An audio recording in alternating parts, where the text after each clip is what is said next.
Allez, flash analyse du gold, on est le 29 juillet, il est 18h45.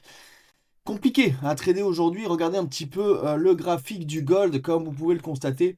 On est soutenu voilà, par cette droite de tendance qu'on est en train de suivre. Et aujourd'hui, je me suis moi-même fait prendre un petit peu, je dois dire, sur ce niveau-là. Comme vous le saviez, hier, j'avais justement pris des achats vers ces niveaux-là. En réalité, j'avais coupé des shorts en positif et donc j'avais plus d'achats que de shorts. Et j'ai franchement mal tradé aujourd'hui puisque j'ai senti qu'à ce moment-là, on aurait probablement une cassure.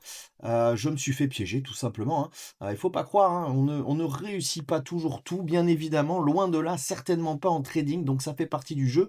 J'ai coupé du coup mes profits ici, alors que j'aurais pu les couper bien plus haut parce qu'effectivement, par contre, dans le groupe, on en avait parlé de ce niveau-là, notamment avec cet order block là.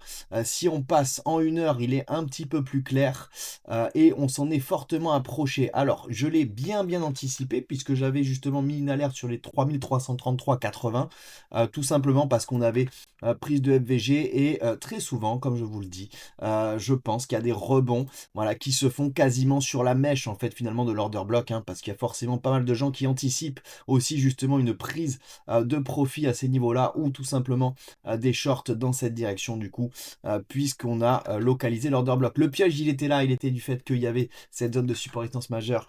Je l'ai précisé, attention, on pouvait s'attendre justement à ce qu'on revienne sur ce niveau-là pour corriger. Ça n'a pas été le cas. Alors, est-ce qu'on ira plus bas? Moi, personnellement, c'est ce que j'espère, c'est ce que je vois depuis, voilà, depuis hier même en réalité. J'attends ce niveau-là pour éventuellement racheter le gold. On voit qu'on a beaucoup de liquidités. Pour moi, on n'en a pas pris assez. Donc, j'imagine que le gold va se retourner vers ces zones-là. Maintenant, demain, nous avons la décision des taux d'intérêt avec la Fed. Ça va énormément bouger. Il risque d'y avoir aussi beaucoup d'indécisions. Et c'est vrai que c'est vraiment pas évident à trader dans ce contexte. Alors, est-ce qu'on aura justement une manipulation, justement un peu dans tous les sens pour venir récupérer tout ce bazar-là? C'est fortement probable. Venez trader avec moi. Vous tapez ExoTrade sur Telegram. À plus tard.